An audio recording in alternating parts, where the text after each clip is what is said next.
ଆସ ଗପ ଶୁଣିବା ପୁସ୍ତକ ଦ୍ୱିତୀୟ ଭାଗର ବିଷୟ ନନା ଓ ଜଗୁଆଳି। ତୁମ ପରି ପିଲାଟିଏ ଥିଲା। ବାପା ମା ତାକୁ ଆଦରରେ ନନା ବୋଲି ଡାକୁଥିଲେ। ସେ ଯେତେବେଳେ ଛୋଟ ହୋଇଥିଲା ତାର ବାପା ମରିଗଲେ। ମା ତାକୁ ସାଙ୍ଗରେ ନେଇ ତାଙ୍କ ବାପାଙ୍କ ଘରକୁ ଚାଲିଗଲେ। ନନା ମାମୁଙ୍କ ଘରେ ରହି ପାଠ ପଢ଼ିଲା। ନନା ଖୁବ୍ ଭଲ ପାଠ ପଢ଼ୁଥିଲା। ସାଙ୍ଗମାନଙ୍କ ସହ ମିଳିମିଶି ଖେଳୁଥିଲା। ଗୁରୁଜନମାନଙ୍କ କଥା ମାନି କାମ କରୁଥିଲା। ତାକୁ ଗୁରୁମା ଆଉ ଗୁରୁଜୀମାନେ ଖୁବ୍ ଭଲ ପାଉଥିଲେ, ବହୁତ ଭଲ ପାଉଥିଲେ। ଥରେ ନନା ତାର ସାଙ୍ଗମାନଙ୍କ ସହିତ ବୁଲିବାକୁ ଯାଇଥିଲା। ସେମାନେ ଗୋଟିଏ ବଗିଚା ଭିତରକୁ ଗଲେ। ସାଙ୍ଗମାନେ ଜଗୁଆଳିକୁ ନ କହି ଗଛରେ ଚଢ଼ି କୋଳି ଖାଇଲେ। ଚୋରି କରି କୋଳି ଖାଇବା ପାଇଁ ନନାକୁ ଭଲ ଲାଗିଲା ନାହିଁ। ସେ କିଛି ନ କହି ଚୁପଚାପ ଠିଆ ହେଲେ। କିଛି ସମୟ ପରେ ଜଗୁଆଳି ଆସିଲା। ପିଲାମାନେ ବଗିଚାରେ ପଶି କୋଳି ଖାଉଥିବା ଦେଖି ବହୁତ ଜୋରରେ ପାଟି କଲା। ଜଗୁଆଳି ଭୟରେ ପିଲାମାନେ ପାଚିରି ଡେଇଁ ଯେ ଯୁଆଡ଼େ ପଳେଇଲେ। ନନା କୋଳି ଚୋରି କରିନଥିଲା, ତେଣୁ ଦୌଡ଼ି ନ ଯାଇ ଚୁପଚାପ ଠିଆ ହେଲା। ଜଗୁଆଳି ତାର ହାତକୁ ଧରିଲା। ମାଡ଼ ଦେବା ପାଇଁ ବାଡ଼ି ଉଠାଇଲା ଏବଂ କହିଲା, ଚାଲ ତୋ ବାପା ପାଖକୁ। ନନା କାନ୍ଦି କାନ୍ଦି କହିଲା, ମୋ ବାପା ନାହାନ୍ତି, ମୁଁ କୋଳି ଚୋରି କରିନାହିଁ, ମୋତେ ମାରନା। ନନା ଠାରୁ ସତ କଥା ଶୁଣି ଜଗୁଆଳି ଖୁସି ହୋଇଗଲା। ତାକୁ ମାରିଲା ନାହିଁ। କହିଲା, ତୁମର ବାପା ନାହାନ୍ତି? ତୁମେ ଦୁଷ୍ଟ ପିଲାଙ୍କ ସହ ମିଶିଲେ ଭଲ ପିଲା ହୋଇପାରିବ ନାହିଁ। ନନା ଜଗୁଆଳିର କଥା ମାନିଲା।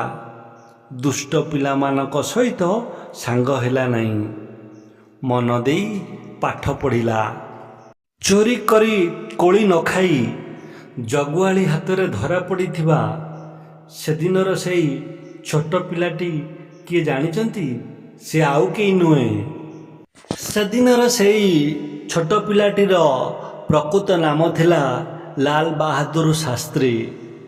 ସେ ବଡ଼ ହୋଇ ଆମ ଦେଶର ସ୍ୱାଧୀନତା ଆନ୍ଦୋଳନରେ ଭାଗ ନେଇ ଇଂରେଜମାନଙ୍କୁ ଦେଶରୁ ତଡ଼ିବାରେ ସାହାଯ୍ୟ କଲେ। ଆମ ଦେଶର ପ୍ରଧାନମନ୍ତ୍ରୀ ହୋଇ ସେ ଦେଶ ପାଇଁ ଭଲ କାମ କଲେ। ନିଜର ସୁକର୍ମ ପାଇଁ ସେ ଯୁଗ ଯୁଗକୁ ଅମର ହୋଇ ରହିଗଲେ। ଜଗୁଆଳି କାହା ସହିତ ମିଶିବାକୁ ନନାକୁ ବାରଣ କରୁଥିଲା। କାହା ସହିତ?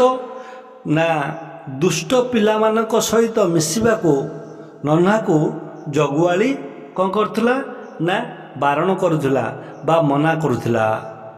ଆଚ୍ଛା, ପିଲାମାନେ, ଜଗୁଆଳିର ନନା ପ୍ରତି କାହିଁକି ଦୟାଭାବ ଆସିଲା? କାହିଁକି ନା ଜଗୁଆଳି ଯେତେବେଳେ ଜାଣିବାକୁ ପାଇଲା ଏ ପିଲାଟି କୋଳି ଚୋରି କରିନାହିଁ, ତାର ବାପା ମରିଯାଇଛନ୍ତି, ଏହି କଥା ଶୁଣିଲା ପରେ କ'ଣ ହେଲା ନା ଜଗୁଆଳିର ପିଲାଟି ପ୍ରତି ଦୟା ଆସିଲା। ନନା ବଡ଼ ହୋଇ କିପରି ଦେଶ ଜାତିର ଯଶ ରଖିଥିଲେ?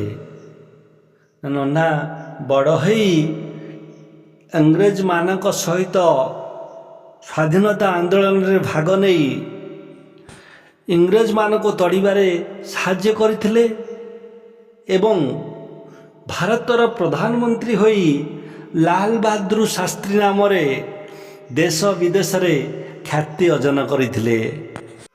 ଆମର ମାତୃଭାଷା ବା ସାହିତ୍ୟକୁ କାହିଁକି ଗୁରୁତ୍ୱ ଦେବା ଉଚିତ? ସାହିତ୍ୟ ଏପରି ବିଷୟ ସଭିଙ୍କ ପାଇଁ ଅପରିହାର୍ଯ୍ୟ। ସମାଜରେ ସଂସ୍କାର, ବିନମ୍ରତା, ସଂସ୍କୃତି, ସୁସ୍ଥ ସମାଜ ଗଢ଼ିବାରେ ମୁଖ୍ୟ ଭୂମିକା ନିଭାଇଥାଏ। ଆହୁରି ଅନେକ ସୁନ୍ଦର ସୁନ୍ଦର ବିଷୟରେ ଅବଗତ ହେବା ପାଇଁ ଆମର ଚ୍ୟାନେଲକୁ ଲାଇକ୍ ସେୟାର ସବସ୍କ୍ରାଇବ୍ କରିବାକୁ ଭୁଲନ୍ତୁ ନାହିଁ।